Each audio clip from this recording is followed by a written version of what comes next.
Buenos días, hoy vamos a ver otro teórico, vamos a ver lo que son los cambios, ¿eh? Los cambios en la frecuencia génica. Eh, Allá vimos lo que eran los cambios en procesos sistemáticos y ahora vamos a abocarnos a lo que es el proceso dispersivo. Bien, el proceso dispersivo es la cuarta fuerza que puede cambiar la frecuencia génica. Se conoce como chance, proceso dispersivo o deriva genética. Los cambios en la frecuencia por selección, mutación y migración se pueden predecir en dirección y en magnitud. O sea, delta Q puede ser, podemos saber el signo, si delta Q puede ser positivo o negativo. ¿Qué significa eso? Que si tenemos una frecuencia génica de Q1, podemos saber si eso aumentó la frecuencia génica en esa generación o bajó con respecto a la frecuencia génica de Q0, que era la frecuencia génica que teníamos en la generación inicial. Ahora, los cambios debido a la deriva genética, siendo resultantes de un proceso de muestreo en una población de tamaño limitado, solamente se pueden predecir en magnitud, pero no en dirección. O sea, podemos saber en términos de variación la frecuencia, cómo puede variar, pero no podemos saber explícitamente en una generación cuál va a ser la frecuencia si el cambio fue positivo o negativo. Existen 4 consecuencias del proceso dispersivo y estos son: primero, la deriva genética. La frecuencia génica en una población pequeña cambia en forma errática de generación en generación sin una tendencia a regresar a su valor original. Otra cosa es la diferenciación entre las subpoblaciones. La deriva genética, al ocurrir independientemente en diferentes subpoblaciones, conduce a la diferenciación genética entre las líneas. Otra cosa, la uniformidad dentro de las subpoblaciones. La variación genética dentro de cada subpoblación progresivamente llega a ser reducida y los individuos llegan a ser más semejantes en genotipo. Y otra cosa es la homocigosidad incrementada. Los homocigotas aumentan en frecuencia a costa de los heterocigotos. Bien, para poder entender esto y explicar todo lo que vimos anteriormente, vamos a hablar lo que es una población ideal. Para poder ver el proceso dispersivo en su forma más simple, imaginemos una población ideal. Para ello supongamos que hay inicialmente una población grande, en la cual el apareamiento es aleatorio, denominada población base. Luego, esta población llega a subdividirse en un gran número de subpoblaciones. La subpoblación puede ocurrir por causas geográficas o ecológicas, bajo condiciones naturales o por reproducción controlada en poblaciones domésticas o de laboratorio. Denominaremos a las subpoblaciones líneas. Cada línea es una población pequeña. Esta población, otra población ideal, debe reunir ciertas condiciones, que serán las condiciones simplificadas que se especifican para la población ideal, son las siguientes. El apareamiento está restringido a miembros de la misma línea. En otras palabras, está excluida la migración. Las generaciones son distintas y no se sobreponen. El número de individuos reproductivos en cada línea es el mismo para todas las líneas y en todas las generaciones. Dentro de cada línea, el apareamiento es aleatorio, incluyendo la autofecundación. No hay selección en ninguna etapa y no se considera la mutación. Bien, ahora vamos a volver a repasar esto, cuando vemos cómo se ve una población ideal. Vamos a representar entonces lo que es una población ideal. Bien, esta es la representación dramático de la subdivisión de una población grande, simple, población base, en un número de subpoblaciones o líneas. Bien, vamos a tener entonces una población infinitamente grande con n infinito número de individuos. Ahora, esa subpoblación se va a dividir en líneas que van a estar representadas en estas líneas. Estas serían las subpoblaciones. Ahora, esas subpoblaciones, cada individuo tiene 2n tipos de gametos que pueden contribuir a la próxima generación para formar los individuos de la próxima generación. A su vez, estos también van a tener 2n tipos de gametos, cada individuo, para combinarse y formar los cigotos de la próxima generación y los individuos de la próxima generación. Bien, estos serían poblaciones pequeñas, ¿sí? Cada una de estas poblaciones no se pueden aparear entre las diferentes líneas. Los individuos de una generación no se sobreponen con los individuos de la siguiente. Está excluida la migración, la mutación y la selección. Bien, y como dijimos, estas líneas se van a ir produciendo cambios en la frecuencia génica de forma errática, ¿sí? A medida que más generaciones van sucediendo, mayor es la varianza de la frecuencia génica entre las diferentes líneas. Por lo tanto, se van diferenciando a medida que más generaciones pasen.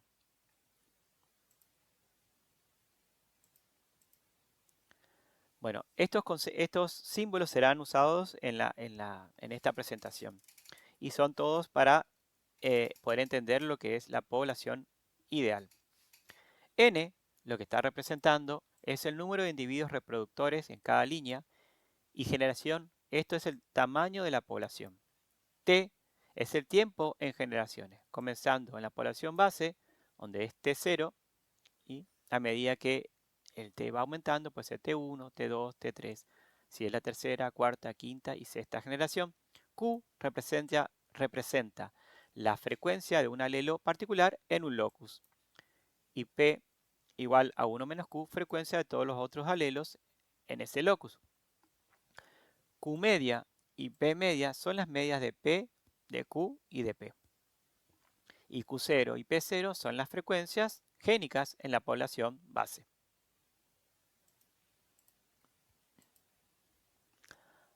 Podemos decir entonces que hay dos formas diferentes de ver el proceso dispersivo y de deducir sus consecuencias, considerando como un proceso de muestreo y describirlo en términos de la varianza del muestreo, o considerarlo como un proceso endogámico y describirlo en términos de los cambios genotípicos que resultan de los apareamientos entre individuos emparentados.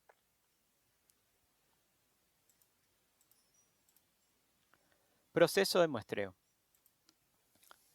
Bien, la varianza de la frecuencia génica, considerando la formación de las líneas a partir de la población base. Entonces decíamos que cada línea se forma de una muestra de n individuos provenientes de la población base. Cada individuo, como dijimos, lleva 2 genes en un locus. La subdivisión de la población representa una serie de muestras, cada una con 2n genes. Las frecuencias génicas en estas muestras tendrán un valor medio igual a la de la población base y estarán distribuidas alrededor de esa media con una varianza igual a P0 por Q0 sobre 2n, siendo en este caso 2n el tamaño de la muestra.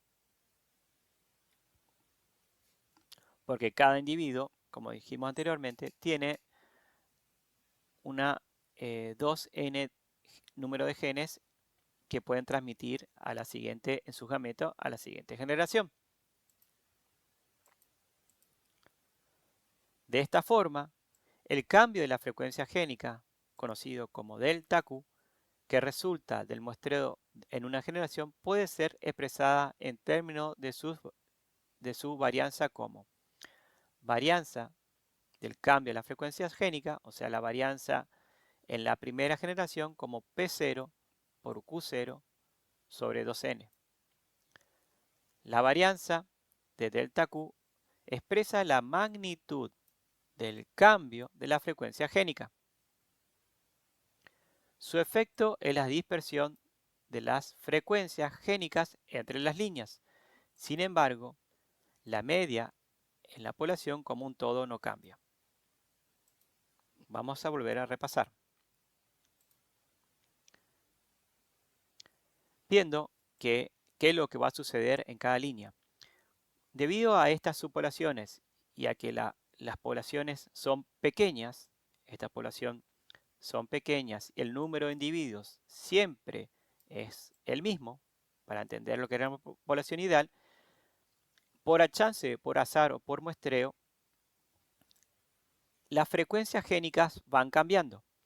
Habíamos dicho que a medida que más generaciones pasen, mayor va a ser el cambio. Supongamos que en esta población podamos determinar la frecuencia de un gen del alelo Q y puede ser que por azar en esta línea haya aumentado. Y podemos ser que por azar en esta línea la frecuencia génica bajó. Por azar en esta línea la frecuencia génica subió. Y estos cambios que se van produciendo en cada línea son erráticos. Por lo tanto, no podemos saber el sentido del cambio en sí, pero lo que se puede conocer es la magnitud o la variación que hay entre las diferentes frecuencias de las líneas. Por lo tanto, también sabemos que la variación en la frecuencia génica va a ir aumentando a medida que más generaciones sucedan. Ahora, si nosotros tomásemos la frecuencia génica media de Q, sería el promedio de todas esas frecuencias. Como los cambios fueron al azar, y es como decir, es como tirar la moneda y no podemos saber el sentido que va a tomar, se espera que los cambios que haya en las diferentes líneas, en su frecuencia génica, se neutralicen. Por lo tanto, la frecuencia génica media, que se puede estimar en cualquier generación, sería igual a la frecuencia génica original, teniendo en cuenta que se saca un promedio entre todas las líneas de que se formaron a partir de esa población base. Como había un infinito número de individuos, también se puede suponer que hay un infinito número de líneas.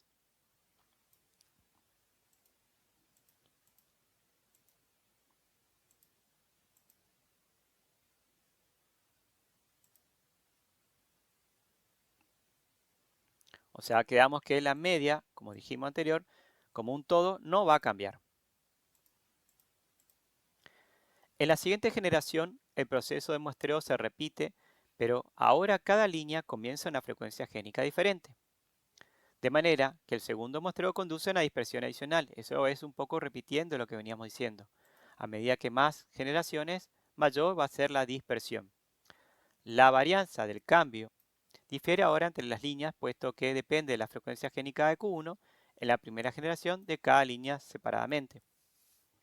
En efecto, el efecto del muestreo continuo a través de las generaciones sucesivas hace que cada línea fluctúa irregularmente en la frecuencia génica y las líneas se separan de un modo progresivo, llegando de esta manera a diferenciarse cada vez más.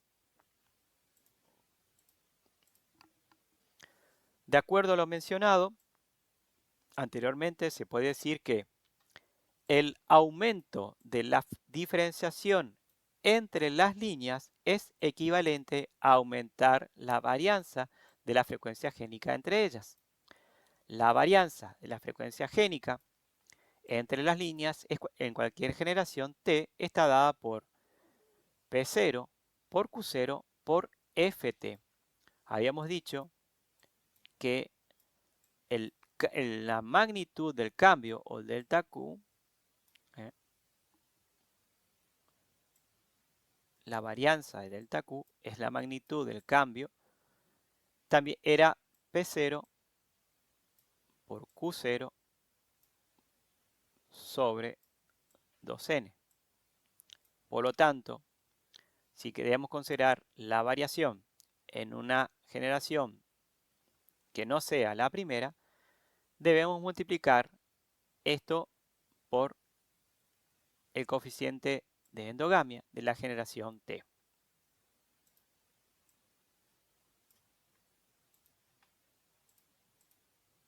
Fijación. Existen límites para la separación de las líneas que se producen por el proceso dispersivo. Las frecuencias génicas no pueden cambiar más allá de los límites de 0 o de 1.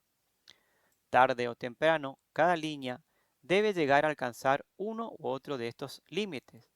Más aún, los límites son trampas o puntos sin retorno, porque una vez que la frecuencia génica ha alcanzado el valor de 0 o de 1, no puede cambiar más en esa línea.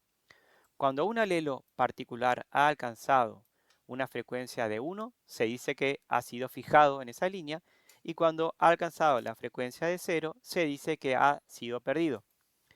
Cuando una línea ha sido fijada, todos los individuos de ella son del idéntico genotipo con respecto a ese locus.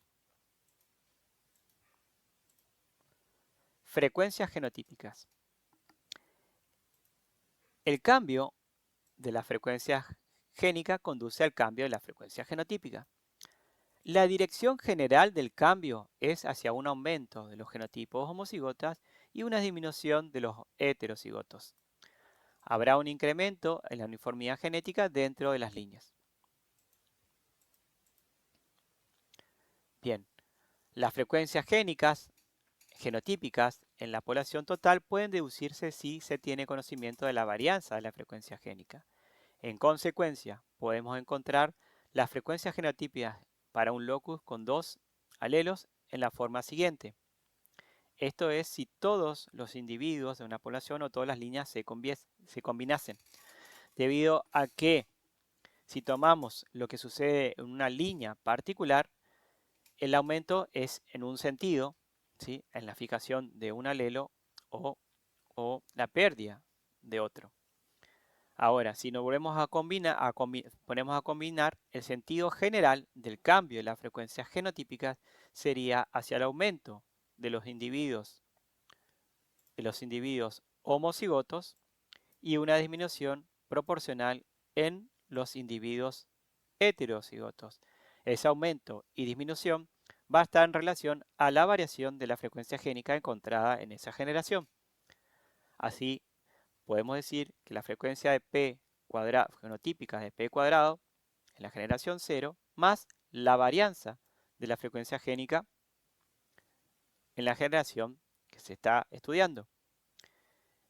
Sucesivamente también sucede con el otro genotipo, con frecuencia de Q cuadrado más la varianza de la frecuencia génica. Por lo tanto, el genotipo heterocigota se reduce en 2 veces la varianza para mantener las proporciones del cambio que sucedió. Esa varianza, como habíamos dicho anteriormente, se estima como P0 por Q0 por el coeficiente de endogamia de la generación T, que es la generación que estamos estudiando. Proceso de endogamia. La endogamia significa el apareamiento de individuos que están emparentados entre sí por ascendencia. Y esto sucede en las poblaciones pequeñas. A medida que las poblaciones son más reducidas o más pequeñas, las probabilidades de cruzarse individuos emparentados va aumentando. Eso lleva a que también, por consiguiente, aumente el coeficiente de endogamia. La consecuencia de que dos individuos tengan un ancestro en común es que ambos pueden llevar réplicas de uno de los genes presentes en el ancestro. Y si se aparean, pueden pasar estas réplicas a su descendencia. Dos genes que se han originado de la replicación de un gen simple en una generación previa pueden ser llamados idénticos por ascendencia o simplemente idénticos. Por lo tanto, el coeficiente de endogamia, F, que es lo que calculamos, es la probabilidad de que dos genes en cualquier locus de un individuo sean idénticos por ascendencia. Endogamia en la población ideal. Partimos entonces de la población base, donde existen n individuos los cuales producen igual número de gametos que se unen al azar. Todos los genes en un locus se supone que no son idénticos. y van a existir por cada individuo 2n tipos diferentes de gametas igualmente frecuentes que llevan los genes A1, A2, A3 y así sucesivamente, depende de la cantidad de alelos que se encuentren para ese locus en esa población. Las gametas tienen una posibilidad de igual de 1 sobre 2n de unión con otro del mismo tipo. Por lo tanto, 1 sobre 2n es la probabilidad de que las gametas que se unan porten genes idénticos y por ende es el coeficiente de endogamia de la primera generación.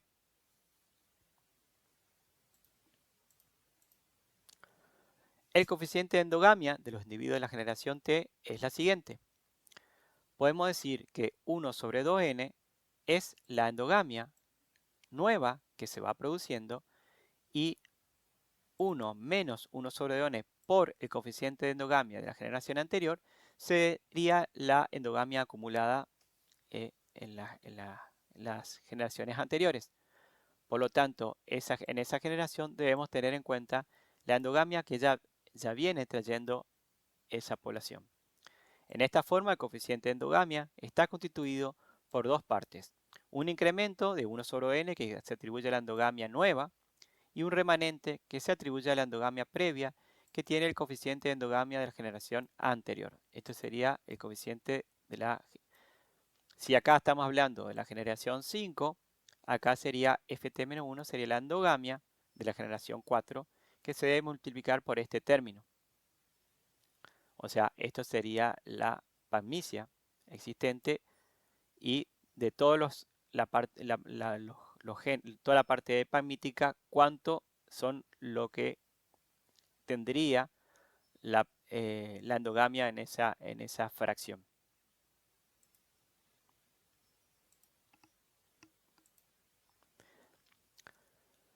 Llamemos al incremento de la nueva endogamia como delta F. Como dijimos, sería la endogamia de la primera generación. Ahora la fórmula Ft puede tener la forma de 1 sobre 2n, que es la nueva endogamia, más la endogamia que vienen teniendo los individuos, remanente de endogamia que existe. Por lo tanto, también podemos representar de esta manera. Si 1 sobre 2n es delta f, ft sería delta f más 1 menos delta f por ft menos 1. Bien, vamos a ir explicando la ecuación. Ft es igual, dijimos, delta f más 1 menos delta f por ft menos 1, retrospectivamente a la población base y expresar el índice panmítico. El índice panmítico indica la reducción de las frecuencias de los heterocigotos en relación a la población base. Se simboliza con la letra P mayúscula, es el complemento del coeficiente de endogamia, que es 1 menos F, en donde P0 es el índice panmítico en la población base. Esta se ha definido como un coeficiente de endogamia igual a 0. O sea, podemos suponer que la población base tiene endogamia igual a 0, porque es infinitamente es grande. Y por tanto, su índice panmítico es igual a 1. Son opuestos, como vimos en esta ecuación. El coeficiente de endogamia en cualquier generación T referido a la población base es por ende Ft, que sería, este sería el coeficiente de endogamia en la generación T, lo misma que esta, pero esta sería una fórmula directa para calcular la endogamia en T generación de forma directa. Sin embargo, en esta, para poder calcular T, debemos calcular, por ejemplo, F5, debemos tener previamente la endogamia de la F4. Sin embargo, acá directamente podemos calcular la endogamia de la generación T directamente. Y eso se calcula como 1 menos delta F a la T. Varianza de la frecuencia génica. Bien, la varianza de la frecuencia génica en una población basada en la ecuación. Esta sería la varianza de la frecuencia génica a la primera generación, o la magnitud del cambio en la frecuencia génica, como P0 por Q0 sobre 2n. es expresada en términos de la tasa de endogamia. O sea, lo mismo que decir P0 por Q0 sobre 1. Acuérdense que delta F es igual a 1 sobre 2n. Por lo tanto, podemos también reemplazar esto por P0 por Q0 por delta F. De modo semejante, la varianza de la frecuencia génica entre las líneas en la generación T obtenida va a ser la siguiente. Si delta F era el coeficiente de endogamia de la primera generación, si la multiplicamos por Ft, vamos a calcular la varianza en la generación T, multiplicando, en vez de por delta F, multiplicando por Ft. Por lo tanto, nos quedaría esta ecuación, que sería P0 por Q0 por Ft. Por lo tanto, delta F expresa la tasa de dispersión de F del efecto acumulativo de la fluctuación al azar.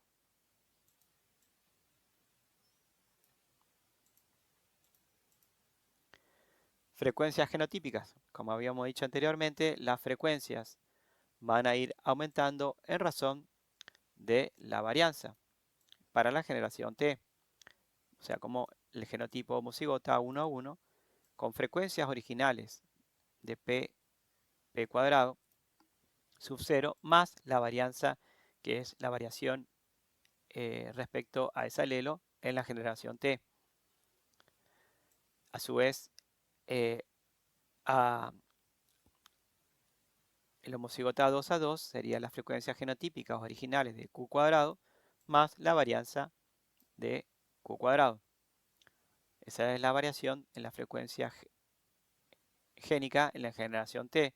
Y así como habíamos dicho anteriormente, si aumentaba los ambos homocigotas, existe una reducción proporcional en el genotipo heterocigoto. Pueden ser restrictas en términos de coeficiente de endogamia por la ecuación. Bien, esta varianza, como habíamos dicho anteriormente, también se lo calculaba con P0 por Q0 por Ft. El término heterocigosis es muchas veces usado para expresar la frecuencia de los heterocigotos en un determinado momento con relación a su frecuencia en la población base. La heterocigosis significa lo mismo que índice palmítico, donde HT es la frecuencia de los heterocigotos para un par de alelos en la generación T y H0 es la frecuencia de los heterocigotos en la población base, donde P representa el índice palmítico en la generación T. Tamaño efectivo. Aun cuando la población no tenga estructura ideal, es posible evaluar la acumulación de la consanguinidad con el tiempo. Para ello se usa el concepto de tamaño efectivo de la población, que es simbolizado con número efectivo, definido como el número de individuos que tendría la población considerada para el nivel de aumento de la consanguinidad observado si fuera una población ideal.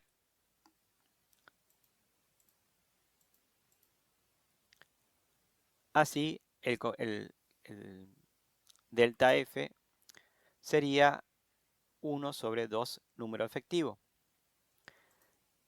porque en el caso que la población no fuese ideal o no tuviera estructura ideal, debemos considerar el número efectivo. Por lo tanto, este número reemplazaría al número de individuos en la población. El aumento de la consanguinidad promedio en una población cerrada por generación es inversamente proporcional al doble del tamaño efectivo. Número efectivo es igual a n. El tamaño efectivo es el tamaño real. Es el número que se considera para el aumento de la endogamia en esas situaciones que dejan de ser ideales. Sabiendo cuál es el número efectivo de la población, podemos predecir cuál será el aumento de la consanguinidad. Y ahora trataremos 3 casos de desvío de la población ideal que se dan en normalmente poblaciones de animales domésticos. Y una de estas es cuando tenemos diferentes números de machos y hembras. En animales domésticos y de laboratorio, a menudo los sexos están representados desigualmente en los individuos reproductivos, puesto que es más económico cuando es posible usar menos machos que hembras. El tamaño efectivo de la población se calcula a partir de la siguiente expresión.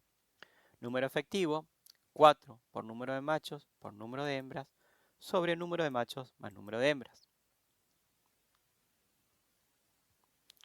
Así surge de esta ecuación que la acumulación de la consignada por generación es igual a delta F 1 sobre 8 por número de machos y más 1 por 8 el número de hembras.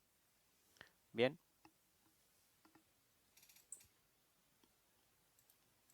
Otra situación, bueno, vamos a explicar un poquito este que sería uno de los más importantes.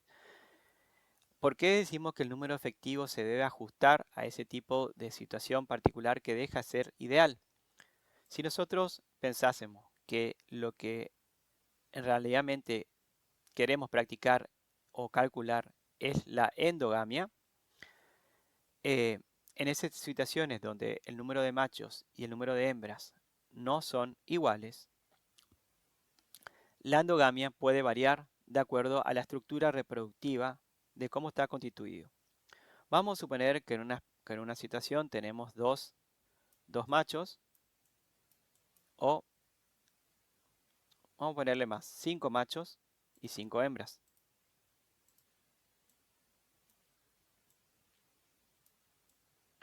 Bien, si tenemos 5 machos y 5 hembras, acá la estructura esto estaría balanceado, por lo tanto el número de gametas de machos y el número de gametas de hembra se van a combinar de forma, si la población se combina de forma aleatoria, vamos a tener el número efectivo que sería igual al número de individuos, que en ese caso sería 10.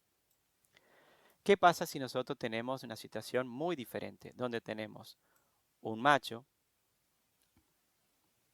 y en vez de eh, tener tenemos 9 hembras?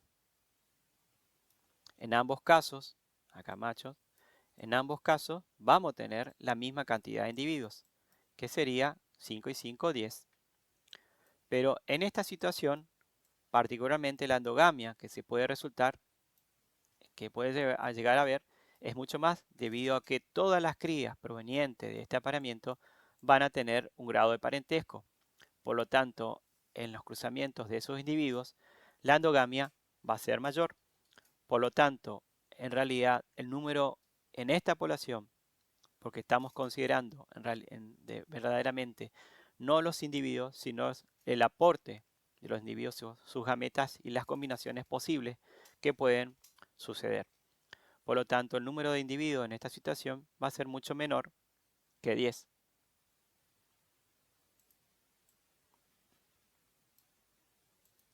Otro de las aplicaciones sería cuando, situación, sería cuando hay números diferentes de generaciones sucesivas. Número diferente de individuos en generaciones sucesivas. Y esto sucede, el número de individuos de dos poblaciones pueden ser el mismo o sin embargo la consanguinidad puede ser diferente, debido a que la historia previa a la población. Por ejemplo, una población que se vio reducida a unos pocos individuos, aunque sufre una expansión posterior, va a tener más consanguinidad que otra que de igual tamaño que nunca sufrió ninguna disminución, ¿sí? Si nosotros esto lo vemos como lo que se conoce como cuello de botella, podemos tener poblaciones grandes que en momento sufre una reducción de individuos y de vuelta una expansión. Por lo tanto, en esas situaciones, esta reducción en la cantidad de individuos hace que en las siguientes generaciones la endogamia sea mayor que aquellas donde el número de individuos permanecía constante.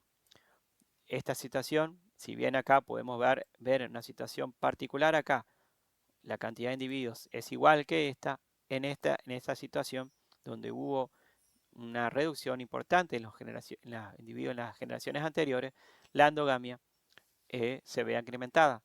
para poder calcular, en este caso, el número efectivo, se debe hacer calcular a través de la media armónica, haciendo 1 sobre n, que es igual a 1, en este caso 1 sobre el dividido el número de generaciones y eso multiplicado por la dividido 1 sobre el número de individuos por generación.